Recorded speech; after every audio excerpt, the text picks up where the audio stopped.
All right, our next session is on containers, and I think Matt Kelsey is going to kick that off.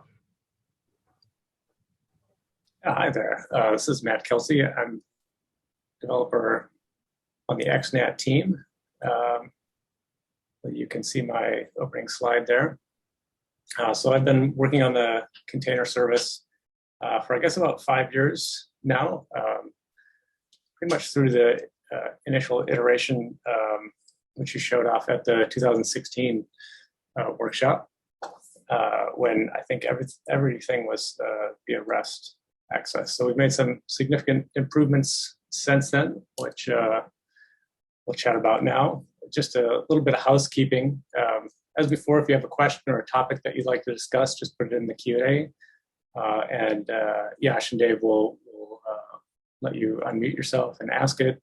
Likewise, if you have any experience to share or you'd like to answer one of the questions, feel free to do likewise. I expect we won't have time to discuss everything there is to talk about, so feel free to find me in the poster room on spatial chat. There's a number of great container-based processing posters in room 5. So I hope to see you there. Just a quick intro. I'll talk for a few minutes about the current state of container service in XNAT 1.8, some development goals that are on the horizon or on our sort of internal wish list, and some challenges that we've identified to achieve those goals. Afterwards, I hope to hear from all of you about the challenges, success stories, and challenges that you've faced and things you'd like to see in container service. So if you're not familiar with Docker or container service in XNAT, just a real quick overview. Docker provides this sort of encapsulated execution environment and allows you to run process with your data mounted in a particular environment independent of your host system. So on the user end, container service allows XNAT users to launch containers at a context level. So with the context of a session or a subject or a project through the UI. And I remember as I was putting these together that you could still use the REST API, which is super useful to launch or batch launch containers in XNAT. We do support a few different mechanisms for automation and orchestration, especially in XNAT 1.8 is the event service, which allows you to launch containers in response to XNAT system events, like your session being archived. You can create a small orchestration with setup and wrap-up bookend containers, which allows you to perform some pre-processing and post-processing on your inputs and outputs. With the batch launch plugin, which is directly integrated with container service, you can batch launch and monitor jobs across a large set of data types and monitor their progress in the user dashboard. And just on the cusp of releasing Container Service 3.1, which contains a very exciting feature, which is the context level orchestration, which lets you create a daisy chain of context level containers and launch them in series. So I think that will be really neat. On the execution side, or the application engine side, Container Service supports command execution in Docker Engine or Docker Swarm natively. And you can manage your processing queue and resource management, especially in a Swarm environment, using memory reservations and limits, as well as requesting generic resources. We use that internally to support GPUs with the NVIDIA runtime. Containers request certain GPU resources. So things that are on sort of my personal wish list for XNAT container service, where I see some high gains, are supporting, of course, more flexible execution environments, not only other application engines beyond Docker itself, but also project and container-specific execution environments. You might imagine a particular project needs access to a different cluster, or a particular type of container performs better when executed on a local Docker engine than on a Slurm. Also, sort of in the same vein is support for service level containers that can be long-running containers and support interaction from users, as well as some more introspection into features we already have, such as the launch queue and swarm status visibility, but some more user-facing interaction with those two features. Of course, along with the wish list comes a number of challenges. Sort of in the same vein as the service level containers are things that we've experimented with and see great value in. Interactive container sessions, or users who are logged into XNAT have access to both XNAT backend as well as ability to visualize TensorBoard and Jupyter notebooks and interact with those containers running in the XNAT environment. And I just heard Simon mention this, storage of arbitrary outputs to support things like classification results or just arbitrary key value things, radiomics or JSON fields, is something that could use some parity in container service and XNAT. And of course, another big one is support for alternative container execution platforms, especially things like very popular Kubernetes for not only running XNAT and its supported services and in a similar way to running Docker Compose, but also using Kubernetes to handle container processing, atomic processing jobs. And something that we're looking deeply into is support for running Singularity jobs natively through the container service on our HPC. So I hope that that gives you just a brief summary of where we are and maybe spears some ideas of topics that you'd like to discuss further. On the call with me are several experts in container processing, co-developers of the plugin, container power users, people who have implemented large-scale container processing in XNAT and in other systems. So with that, I will stop that share and take a look at some of the questions. So let's see, up first is, are there any training resources, hello world examples? Yes, so the documentation for container services is available on the wiki, and there are some pretty good walkthroughs. One of the best, I think, hello world containers is going to be the debug container, which you can find on our Bitbucket or referenced in the documentation. And that's going to give you an implementation of a context level container to run at a project, a subject, a session. That's a great way to get started.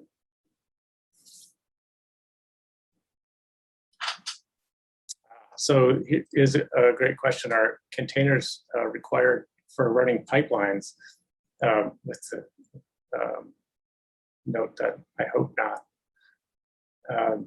So these are two separate things, and this is sort of ties into a topic that I think would be interesting to discuss, which is what sorts of functionality are keeping our users on the pipeline engine rather than moving to the container service for their processing.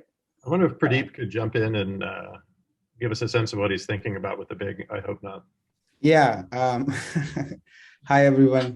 Great to see this workshop. So I'm actually not a proponent of containers. I think they're highly overrated and pretty painful to use on a daily basis. Because, I mean, who likes those 500 character command lines in the terminal and going through different layers like an Inception movie, you know? But mostly the reason I don't use them as much is most of the times they're not needed, you know? We can actually achieve reproducibility with better algorithms. and understanding where the source of lack of reproducibility is coming from, right? So, and it's a lot easier to just focus on my own Python library and make progress than having to try debug issues with containers. That's where I come from. And unless like I need to support like maybe 5 different OSs and other platforms, and it's easier to just stick to a Singularity container to achieve that. But if I don't need that, I don't think we should be forced to use containers just because somebody said they're better, you know? Yeah, I think there may be different use cases in different contexts for when containers make sense and when doing your own thing in a Python script or whatever makes sense. But certainly you wouldn't have to use containers to implement your pipelines. If you want to be able to interact with XNAT data outside of the container service, the API is probably your best way to be interactive while avoiding container service. So the answer is they're not required, right? Sure, they're not required. Yeah, okay, but I do have to say, I agree with some of the limitations of containers, and in particular, when they start to feel too static and you are hesitant to modify and keep things up to date because you've already locked in on a container. But for automating very large scale processing schemes across clinical trials and large retrospective studies and stuff, I'm not, from an interactive environment like XNAT, I'm not sure if there's an alternative that I'd prefer. Certainly the old pipeline engine, it was much more difficult to work with from my perspective than the container service. So I've seen it as a major upgrade from where we had been. Right. My comment was more towards our pipelines as users, not how XNAT should be deployed to different clinical environments, So XNAT itself, I think, is probably better deployed as a container. I don't know the whole backbones and frameworks, but as users who are interested in developing their own add-ons and small pipelines to suit their needs, it's probably a lot easier to just start from a Python template, put some scripts they want to run, and be done with it. That's where I come from. Yeah, so I agree with some of your points that there's some work to be done up front to sort of containerize any process, and that's really certainly everyone should use the sort of work where they can be environment where they can be productive. That's sort of the process that I've followed with developers who come to me with their own algorithms. They've sort of deployed these and tested them in their own environment, often in a Python environment. And I found that deploying things with sort of a frozen version of Python and frozen version of libraries, things can be moved pretty seamlessly from their development environment to a matching container environment. I don't want to extend the discussion, but one thing I want to quickly mention is that containers are a barrier for newcomers to contribute to these libraries and various services in the open source world. Imagine a new undergrad or a master's student not from computing science background who can do a little bit of Python, and then if you start asking them to, hey, modify this container, I think that's a lost cause. So don't want to extend it, but just wanted to mention it. Yeah, thanks. Good. That's a good comment. Thank you. So I think everybody that's asked a question is unmuted. So if you feel like you want to jump in, please feel free to. I see a question from an anonymous attendee about FreeSurfer 711, and does that work with the batch launch processing dashboard? Sarah, do you have any experience with? I haven't actually tried the batch launch plug. Oh, sorry. I haven't actually tried the batch launch plugin myself with FreeSurfer 7.1 or any version of FreeSurfer, but I don't see why it wouldn't work. I'm not familiar with the batch launch interface, but I imagine you choose which scan. So I think the sticking point would be choosing the scan ID and the resource you want to use. So you would probably have to determine those ahead of time and know what you are entering for your batch. So that depends on the interface of the batch launch plugin, which I haven't used. I can jump in here a little bit, that you can specify a matcher with JSON path to direct the batch launch plugin to your particular scan based on scan type or label or anything that is stored in XNAT metadata. So yes, the batch launch would work with FreeSurfer provided that you are able to provide a sufficiently detailed matcher to get at the scan that you want. Yeah, thanks, Kate. And Sarah, I would mention that especially when launching for large-scale containers like that, it's really important to reserve resources in your command definition to avoid running sort of all your batch launch jobs at one time, which doesn't work very well. And so I think in our FreeSurfer containers, we reserve some amount of VRAM, which lets the container processing jobs be allocated evenly to swarm nodes and queue up until there's enough VRAM available. Can I ask a couple of questions if that's all right? Yeah, please. Okay. One thing when we were having a play with containers is that we found a lot of times we'd have to write a wrapper script to basically go into the input directory, find the file with the name that we were looking to launch it for, and then sort of launch it on the subdirectory.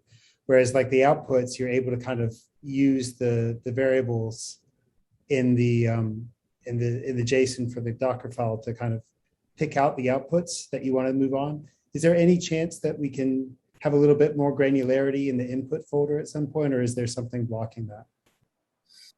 So when you pass inputs to Docker specifically, and maybe this is part of the complication that we were talking about earlier, you essentially can give it a few different things. You give it a command line, environment variables, and mounted folders, right? I think you're speaking about the complexity of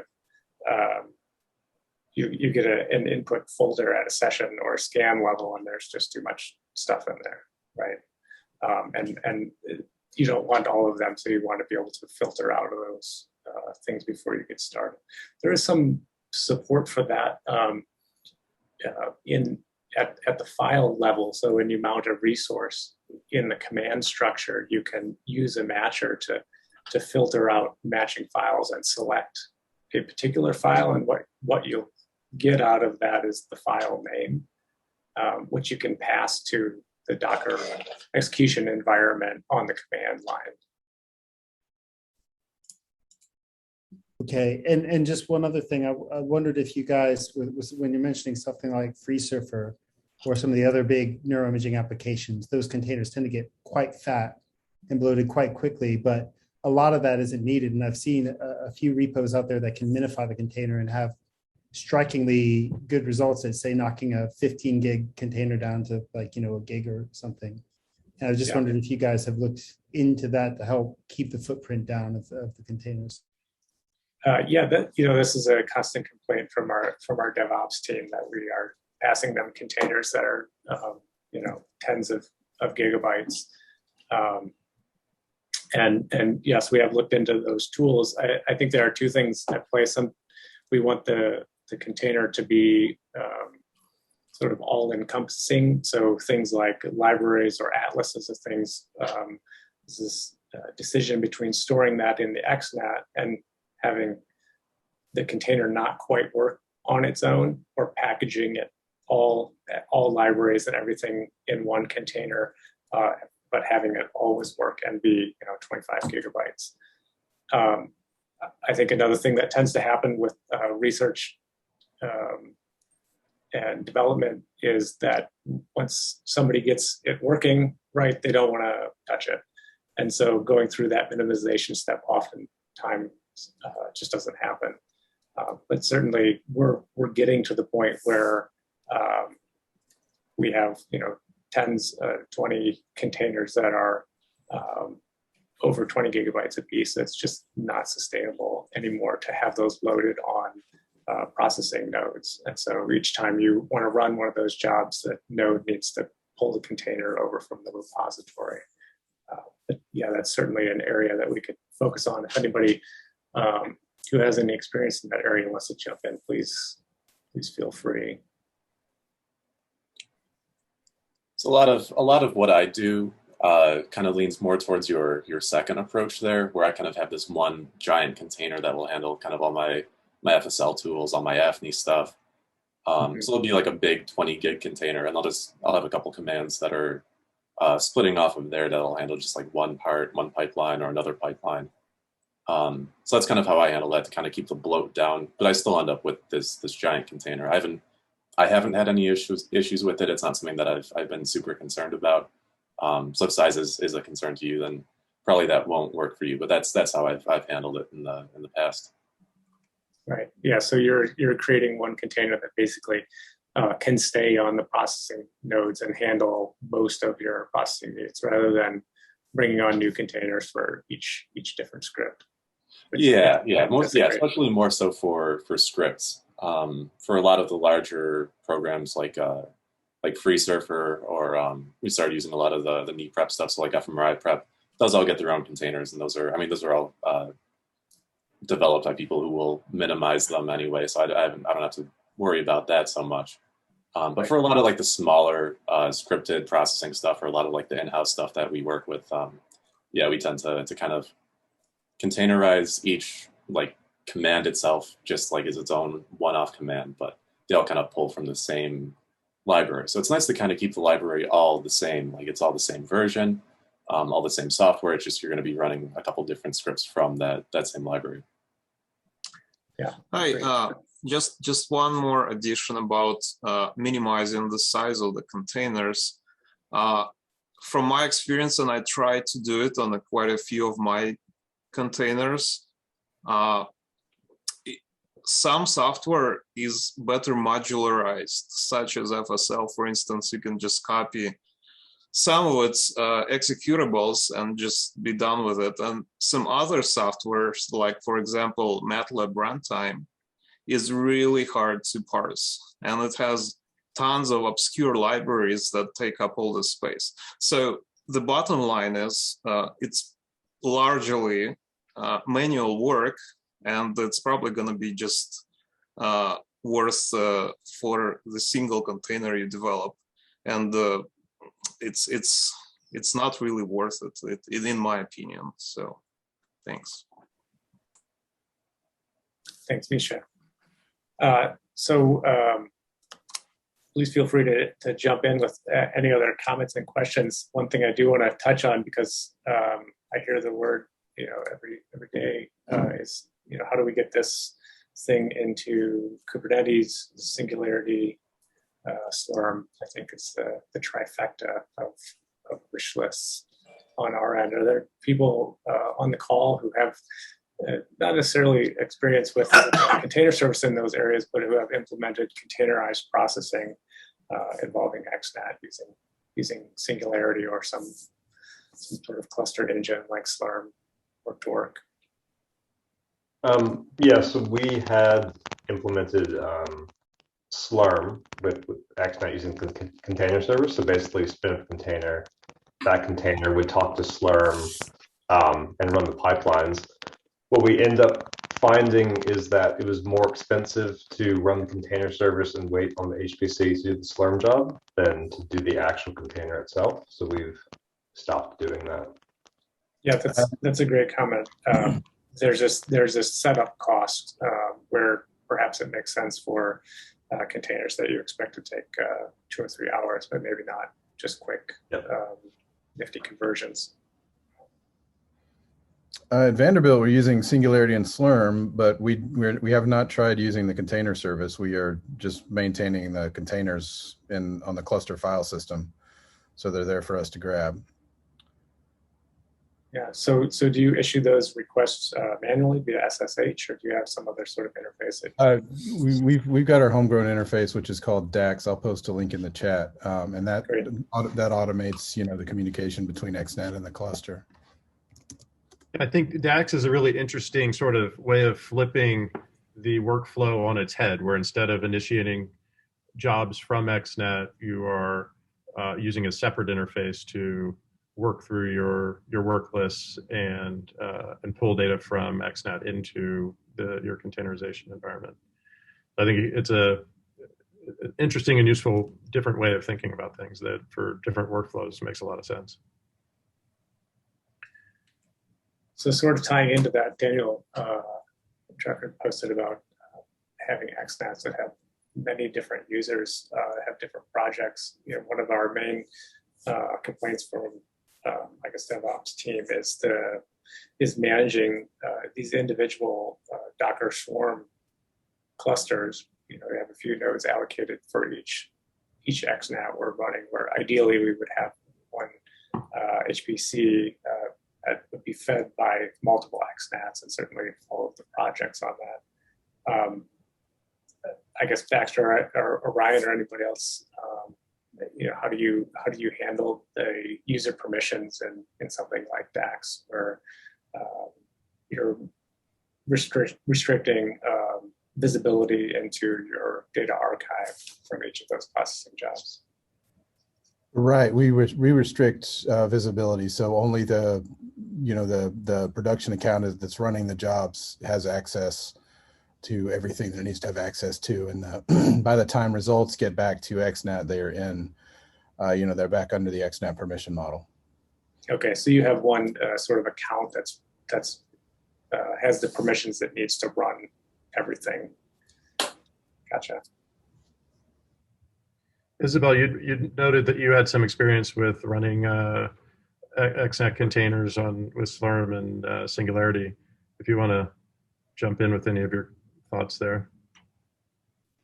Okay, so I mean, the setup, we've actually have not been able to really find a very smooth path, in the sense that our XNAT is not deployed it's deployed in a Kubernetes cluster, but our users really do the processing from the HPC cluster. Given that that's really where the compute lives, the heavy compute lives, so our Kubernetes clusters is not really large enough to be expanding to all the container execution. Well, and we can't at the moment. So the connection between, and then from Singularity, we run kind of all the typical bits containers. At the beginning, I did try kind of through the Swarm and the bits containers, but I found it a little not so smooth, kind of the structure, the default structure of all the bits outputs, to then really be fitting that within the file structure and XNAT. So I don't know. I mean, we leveraged the Kubernetes cluster, we leveraged the Singularity, but we have not been able to really smooth out the connection with XNAT. So right now it's basically the data goes to XNAT and people just manually trigger their Slurm jobs that run in all the bits Singularity containers in the cluster, in the HPC cluster. So yeah, I mean, it's maybe more words of wisdom on how to smooth that. And I mean, I guess looking at DAX and other options on how to make those connections more smooth. I had thought that maybe what could be done is just have the container service trigger via just REST APIs to the Slurm via kind of a container service. At the moment, I can't run that via Kubernetes. So then I guess I'm left with, I don't know, pipeline for, I don't know, yeah. The automation is not, it's been a challenge for us. Yeah, thank you. That's a great comment as well. We have some constraints with our user model on the cluster, where those users don't necessarily align with the XNAT users, and those users need their individual permissions to run processing on the cluster. And so, come up with some sort of beta software where container service issues jobs in the name of some cluster user. Or there's a service running on the cluster that contacts XNAT, a queue in XNAT to get and process Singularity jobs from XNAT. So there's this alignment of users issue, and there's sort of where the queue manager lives between those two. That's something we're thinking about. Yeah, that's maybe where we are. And the other part was like on the upload. So do people who are using the bits, when you're using the bits apps, because the bits, the structure of the file system in XNAT is very different than the bits organization. So it's not super transparent to just do, if we're encouraging people to then upload the data to somewhere else where everything is bits ready. I don't know, how are people doing that? Maybe it's the question, in the sense that like when I tried, the scans were there, the nifties were separate, and then the JSONs go kind of in a funky place, and then the people just typically upload the fMRI output as it all is. Like I'm maybe a little bit curious of what people are using at that intersection of that bits and the container service, which in my view is a little bit likely where a lot of the appeal for the container service comes. And like, we have the fMRI preps ready, and then the MRI QCs ready, but they don't translate like one-to-one. I try to bypass by just then simply writing the output somewhere else, but XNAT doesn't have permission to do that. So I'm curious maybe what people do a little bit on that. I don't know, bits ready and integration. Those are great comments. So I don't have an answer for the output, so I'm curious about other people's experience there on the input. And my technique has usually been to write a setup container to take the nifty files from XNAT and sort of put them in a bits format in sort of a staging area, which has a little bit of an IO cost. But I'm curious if others have some comments about how to handle the output in bits format and getting that into XNAT in a bits friendly way. I would just add before we talk about outputs that there's a specific setup container called XNAT to bids on GitHub. I posted a link in the Q&A answers. So check that out for running kind of a canned bids app. The MRI QC app has a sample command that shows how to use that setup command to create the bid structure. And we are also planning to add a bids export API in the near future, just so you'll be able to make an API call and get that bid structure from the XNAT data. I guess maybe, my question a little bit is that it takes quite a bit of time, and like training the users to see that bids structure and get used to it is kind of part of the challenge, right? But then now if visually, because I use the bits, the XNAT to bits, but the structure doesn't map bits. It's kind of maps it, right? So that the containers work. But under the hood, XNAT has its file system the way it is. And I think that it's a challenge to then also have users seeing their bits output in not a bits way, I guess. So I don't know if there are plans to make some parts maybe more bits, right? Maybe it doesn't make sense for many things, but I feel that from a researcher point of view, kind of when we're trying to get people to adopt more bits, it'd be just simpler if when you log in your console, you're browsing your subjects and your things already in the bits kind of structure. That would make that part a lot more transparent. Yeah. So, but I think, sorry, can I jump in there? And this is a comment that goes back to what we were saying on the viewer discussion, is that bits is potentially quite a complicated format, and not everybody has their data in that format. And it's what's extremely difficult is when half the world wants to view it in a very specific way that doesn't map to what other user groups want. So changing XNAT to put something into a bits format will potentially totally screw up what the cancer imaging people want to do who don't necessarily use bits. So it's a really delicate balancing act, I think, that Dan and the XNAT team have to do to keep everybody happy in XNAT. Yeah, no doubt. So this is where virtual conferences are at a disadvantage, because we could have a tug of war if we were in person between the nifty bids people and the DICOM people. and whoever wins, that's how we build XNAT. But since we don't get to do that, we'll have to find a different way to adjudicate it.